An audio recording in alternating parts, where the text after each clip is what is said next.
tudo bem? O meu nome é Kátia Bolson e hoje eu vou convidar você para ir para o jardim chamado Fé. Nós vamos conversar sobre Provérbios 3, 5 e 6.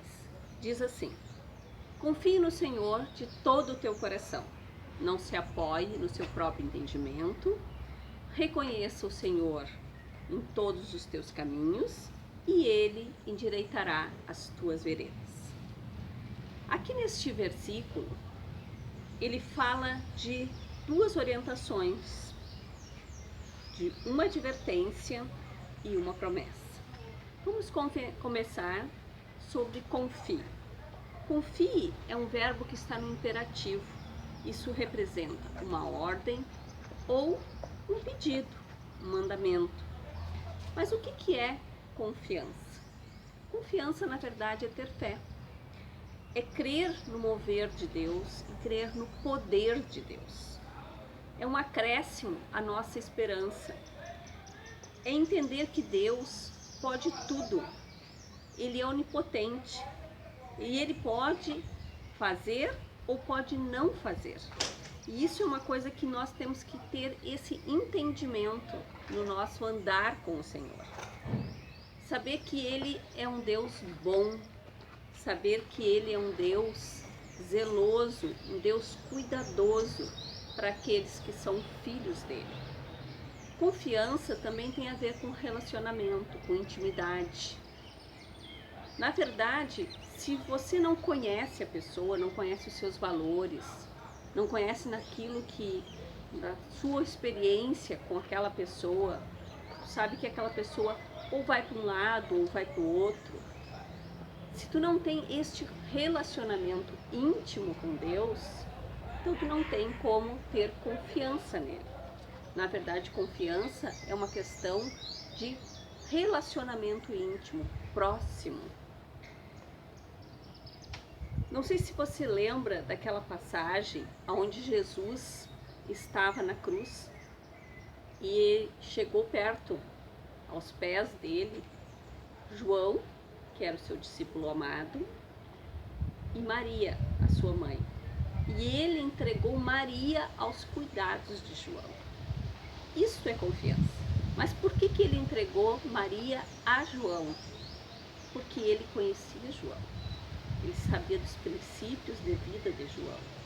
E é exatamente isso que muitas vezes nós temos que entender no nosso relacionamento com Deus. O que nós precisamos é confiar. Confiar significa ter intimidade. Bom, e por isso nós temos que entender a quem nós estamos colocando a nossa confiança, a nossa fé, a nossa esperança. Às vezes isso parece muito complexo, mas na verdade não é tão complexo assim.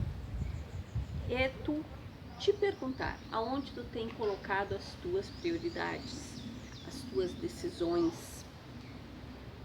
Porque quando nós decidimos fazer alguma coisa na nossa vida, nós podemos decidir por nós mesmos, pelas nossas experiências, porque alguém falou que assim é o melhor, ou podemos ir diante de Deus e dizer para Ele que nós queremos a orientação dEle, o caminho dEle. Lá em 1 Pedro 2,3 diz assim: se é que você já provou que o Senhor é bom. Então, muitas vezes nós falamos que Deus é bom, mas na verdade nós necessitamos provar. Nós necessitamos reconhecer que Deus é bom na nossa vida. E por isso eu queria trazer para vocês uma parte lá em Daniel, no capítulo 3, 17 e 18, que fala daqueles 3 moços que foram para a fornalha, porque eles não se dobraram em adoração a uma estátua do rei de Nabucodonosor. E aí o que acontece? Quando este rei falou para eles por que eles não se dobrariam, eles disseram assim: olha, nós não vamos nos dobrar porque nós conhecemos o nosso Deus. E o nosso Deus, ele pode nos livrar da fornalha, ou se ele não nos livrar, se ele não decidir nos livrar, mesmo assim, ele vai continuar sendo Deus Todo-Poderoso. E é exatamente isso que nós temos que crer na nossa vida, que Deus pode qualquer coisa, mas ele só vai fazer aquilo que ele achar dentro do tempo dele, o que é melhor para nós. Como é que nós podemos aumentar então a nossa confiança em Deus? Para ser que nem esses jovens que disseram, olha, nós vamos colocar o nosso destino nas mãos daquele que sabe tudo, daquele que pode tudo. Bom, primeiro, peça. Deus disse que nós deveríamos entrar com confiança e pedir. Então peça. Peça que ele aumente a tua fé. Peça que ele aumente a intimidade contigo. Depois, se encha da palavra do Senhor. Porque se tu quiseres conhecer o Senhor, tu tem que conhecer a sua palavra. E uma coisa muito importante é a gente entender que Jesus é a palavra. E a palavra viva. Outra coisa, ore, jejue, se encha do Espírito Santo. Que o Espírito Santo também é a palavra, é a espada. Então assim, tu pode se encher do Senhor, se encher de Deus, e assim tu vai ter mais intimidade com Ele e a tua fé será aumentada. Bom, também deixa as tuas ansiedades diante de Deus.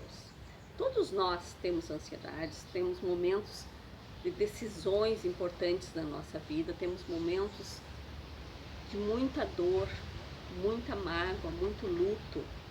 Deixe diante dele, deixe que ele cuide de forma zelosa, que nos console, que nos oriente. Peça sabedoria para Deus, peça esperança, peça fé, porque ele é um Deus bom. Então aí tu vai provar que ele é esse Deus. Então confie no Senhor de todo o teu coração. Esse de todo o teu coração é uma outra parte muito importante. Na verdade, é totalidade. É uma entrega total, sem um mas, que nós gostamos tanto de fazer, né? Mas, não. Sem mas, tire o mas da tua vida. Confie plenamente no Senhor. Depois ele continua dizendo para que a gente não nos estribe no nosso próprio entendimento. O que ele está dizendo? Ele está dizendo que nós temos um conhecimento baseado nas nossas experiências, nas experiências de outras pessoas, nos livros.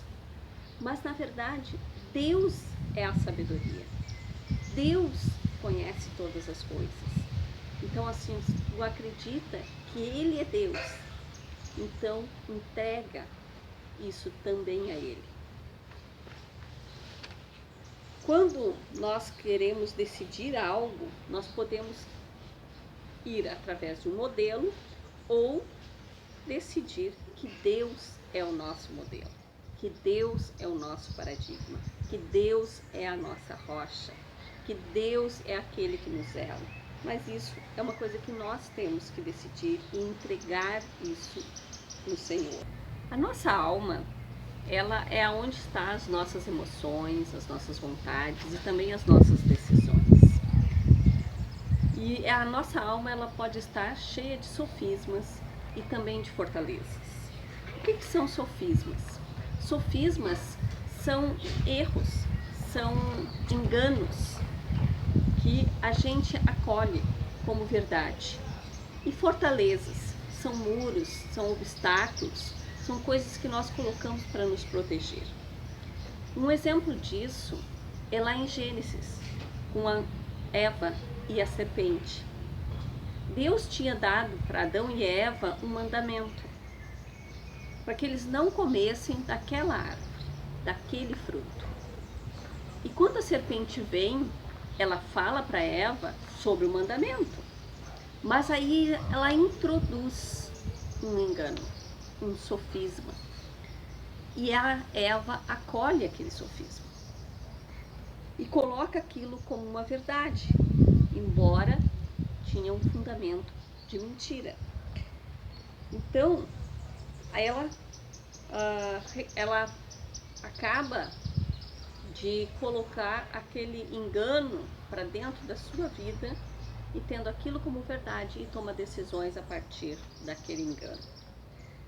Bom, reconheça o Senhor em todos os seus caminhos. Isso é uma outra parte muito importante dentro desse versículo. É reconhecer o Senhor tanto nas circunstâncias boas quanto naquelas não tão boas. Naqueles momentos de sofrimento, naqueles momentos de solidão, naqueles momentos onde o nosso coração, a nossa alma está abatida.